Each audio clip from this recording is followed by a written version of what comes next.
네, 안녕하세요. 류창원 세무사입니다. 네, 오늘 시간은 증여세와 관련해서 좀 말씀을 드리려고 하는데요. 제목은 이렇습니다. 부모가 자식에게 집을 사주는 경우. 저희 세무사들이 이런 질문을 굉장히 많이 받습니다. 부모가 이제 그 결혼 앞둔 자식들한테 집을 사주고 싶은데 자식들은 아직 그 직장 다닌 지가 얼마 안 되고 그래서 돈이 없단 말이죠. 근데 요즘 집값은 비싸잖아요. 그래서 집을 사주면 그 국세청이나 세무서에서 바로 조사가 나오냐, 증여세 바로 두드려 맞냐, 아니면 좀 절세할 수 있는 방법은 없냐 등등으로 많이 그 물어보시는데요. 한번 이거와 관련해서 저랑 좀 같이 공부하시겠습니다. 일단은 그 부모가 자식에게 집을 사줄 경우 당연히 증여 문제가 발생하죠. 증여세 내지요, 당연히. 그런데 이 증여세를 사줄 때마다 건건이 나와서 바로 조사하지는 않습니다. 대체적으로요. 그러면 언제 대체로 조사하냐? 사실은 그 부모가, 그 부가 돌아가셨을 때, 어떤 그 조사를 하면서, 이 증여한 내용들을 적출해내는 경우가 많이 있습니다. 그럼 요건 이제 제가 또 조금 이따 말씀드리고, 일단은 그래도 부모가 자식에게 집을 사줄 경우, 저희들이 고객들한테 물어보는 내용들이 있습니다. 어떤 내용을 물어보냐면 나이가 어떻게 됩니까? 자녀분이 당연히 미성년자면은 이거는 뭐 나중에 국세청 같은 데서 자료가 나오는 것이고요. 나이가 어느 정도 30세 이상이거나 뭐 40세거나 뭐 이러면은 이제 어느 정도 나이가 있겠죠. 그러면은 이제 좀 그 사줄 수 있는 그런 금액 범위도 좀 늘어납니다. 그리고 자식이 자금 출처가 어떻게 되냐? 직업이 있냐? 아니면 연봉이 얼마냐? 뭐 사업자라면 사업소득 금액이 얼마냐? 등등도 저희가 물어봅니다. 그 금액에 따라서 금액을 좀 정하는 경우들이 있기 때문에요. 그 다음에 부모가 자식에게 집을 사주는데 그 대금을 그냥 부모 통장에서 다이렉트로 그 매도자한테 보낼 거냐, 아니면 자식 통장을 그래도 한번 거쳐서 나갈 거냐, 이런 것도 물어봅니다. 이런 걸 물어보는 이유는 자식 통장을 거쳐서 나가면 나중에 이제 차용 관계 등으로 또 이제 그 소명할 수 있는 부분들도 있기 때문에 그런 부분도 있고요. 그 다음에 그러면 만약에 그 부모가 자식에게 돈을 이제 차용해 줬다라고 하면 이자는 받고 있느냐, 이런 것도 또 중요하고요. 그 다음에 대출은 얼마를 받을 거냐, 아니면은 전세를 끼고 사주는 거냐. 그러면 이제 입증해야 할 금액이 좀 줄어들겠죠. 그래서 이런 것들을 사실은 저희가 종합적으로 물어보면서 상담을 진행을 합니다. 진행을 하는데 사실은 어려워요. 뭐가 어렵냐면 부모가 자식한테 집을 사줬는데 아니 국세청에서 아니면 세무서에서 바로바로 조사 나오냐. 근데 그렇게 바로바로 나오지는 않는다 이거죠. 요 밑에 내용을 보시면 증여의 경우 국세청에서 건건이 그 집 살 때마다 이게 누구 돈으로 샀냐 이렇게 조사하기보다는요. 예를 들어서 증여하신 분, 즉 아버지죠, 아버지. 아버지가 돌아가시면은 어느 정도 금액, 일정 금액 이상인 분들은 상속세 조사를 받는데요. 반드시 저희가 통장을 그 이렇게 10년치, 뭐 그 상속세 그 제적 기간은 15년이지만 저희가 이제 실무적으로 10년치 정도 통장 내역을 저희도 보고 그 다음에 일선 세무서에서도 다 들여다봅니다.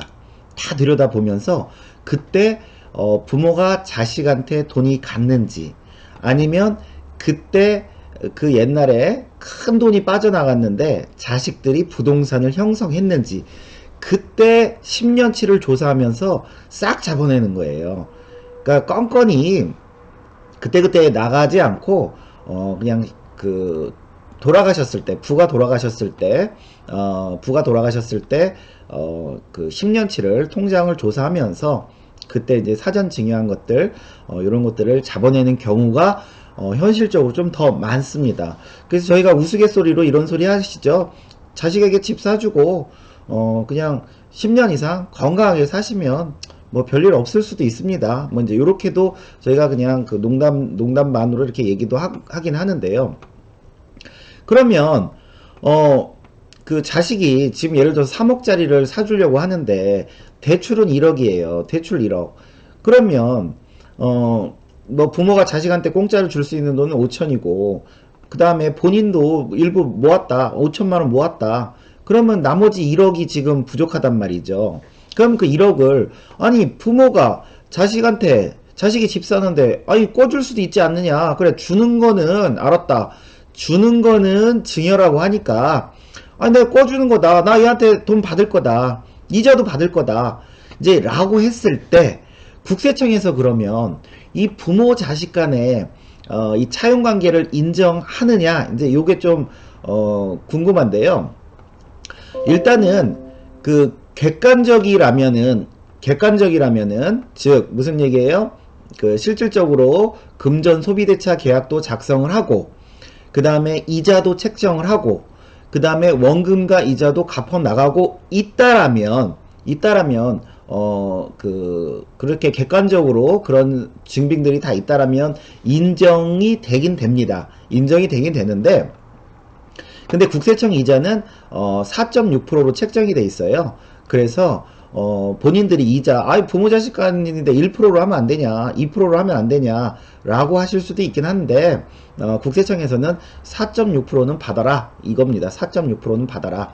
그래서 근데 이걸 이제 더 그 자세히 말씀드리면 이렇습니다.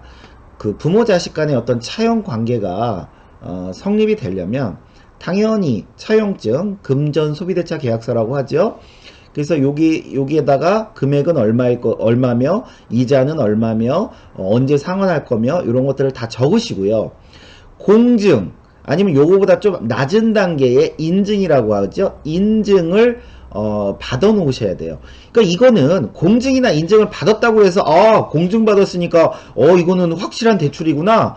공증 안 받았으니까 아니구나. 이런 의미가 아니라 공증을 받았다는 건 뭐예요?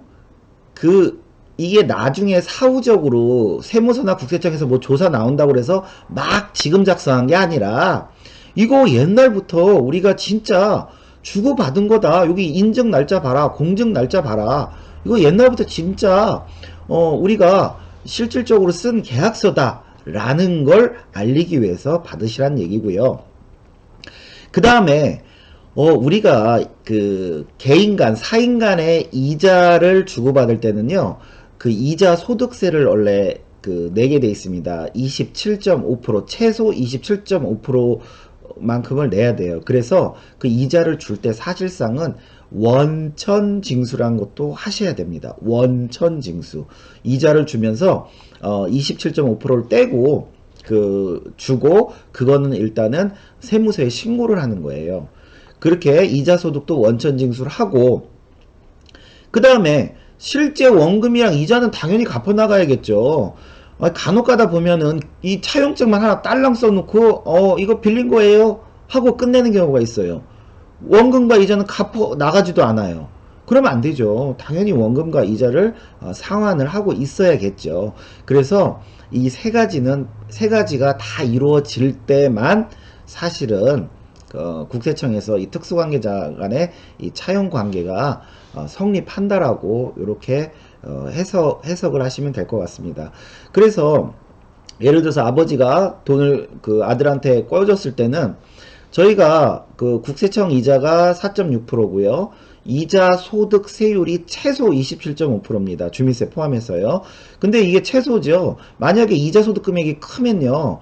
이 다음 단계 세율들 있죠. 뭐 35%, 38%, 40%, 42%까지도 낼 수는 있는 거예요. 하여튼 최소 27.5%는 부담을 한다.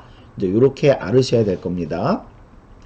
그러면 실질적으로 이제 돈을 주고받는 걸로 다 했는데 실제 적발된 사례가 있습니다.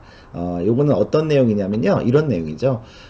그래도 이제 어디서 상담을 받고 와서 이런 거를 잘 했어요. 아들이 집 사는데 아버지가 돈을 빌려줬고요. 차용 관계를 했고 그 다음에 금전 소비대차 계약서 차용증 작성했고요. 이자도 4.6% 책정했고 공증이나 인증도 받았습니다. 그리고 이것도 확실하게 하려고 이자 소득도 원천징수까지 다 했어요. 그리고 실제 원금과 이자도 꼬박꼬박 그 월급날 되면은 갚아 나가고 있었습니다. 그런데 갚아 나가고 있었는데, 그러면 아버지 통장에다가 이제 갚아 나갈 거 아니에요? 근데 이 아버지가 그 자기 통장을 아들한테 준 거죠. 그래서 야, 인터넷 뱅킹 요 공인 인증서랑 요거 다 줄게. 그 다음에 요거 여기 통장에 연결된 직불 카드야, 요것도 다 줄게. 그래서 아들은 실질적으로는 월급을 받으면 요 통장으로 돈은 넣지만, 실질적으로는 그 돈을 누가 쓰고 있어요? 아들이 쓰고 있는 거예요. 아버지 통장을 갖고 아들이 그냥 그 직불카드로 뭐 생활 필요한 거 사고, 그 다음에 가끔 이제 현금 필요하면 ATM 통해서 현금도 인출하고, 이렇게 해왔습니다. 이렇게 해와서 사실상은 매달 돈은 갚아 나가는 모양새는 취하고 있었어요. 그런데 여기서 아버지의 거주지는 서울이었고요, 아들의 거주지는 부천이었습니다. 부천이었어요. 그래서 그 아들에 대한 자금 출처를 이제 그 조사를 진행하는 중에, 그, 그, 그 증여세 자금 출처 조사 대상자로 선정이 돼서 조사를 진행하는 중에, 아버지의 통장에서 나가는 그 지출액이 이상하게 자꾸 부천에서만 계속 쓰여지고 있다는 거죠. 그 직불카드를 통해서 부천에서 쓰여지고 있고, ATM을 통해서 현금 인출하는 것도 부천에서 계속해서 이루어지고 있다는 거죠. 그래서 결과적으로 국세청에서 조사해 보니까 사실상은 아들이 갚는 모양만 취했지, 다 아들이 그 돈 지가 쓰고 있다 이겁니다. 자기가 쓰고 있었다. 그래서 아들한테 증여세랑 가산세가 과세된 그런 그 사례입니다. 예. 그래서 다시 이제 정리해드리면, 부모 자식 간에 돈 그 빌려줘서, 부모가 자식한테 돈 빌려줘서 집 사게 할 수 있어요.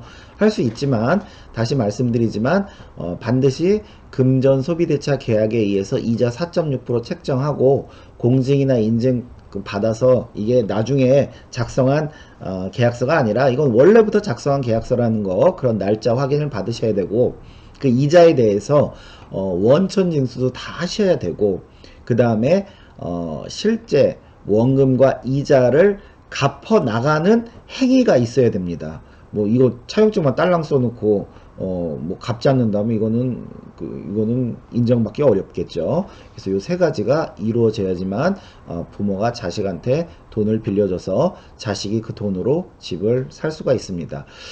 그리고 그 저희가 이제 상속세 조사하다 보면요, 이게 10년 이내 통장을 보면 다 나와요. 사실은 아버지가 아들한테 계좌 이체한 거며, 아니면 뭐 엄청나게 큰 돈이 빠져나갔는데 사실은 물어보면 이 돈으로 아들 집 사는데 보태줬다라든가 이런 것들이 사실은 다 나옵니다. 그래서 아버지 돌아가셨을 때 10년치 그 계좌 내역들은 그 세무서에서 다 확인한다는 거, 요것도 좀 알으셔야 돼요. 그냥 집 사줬다고 그 뭐 세무서에서 연락 몇 년간 없었으니까 아유 안전하겠지, 요렇게 생각하시면 안 된다는 거, 요거 좀 조심하셔야 됩니다.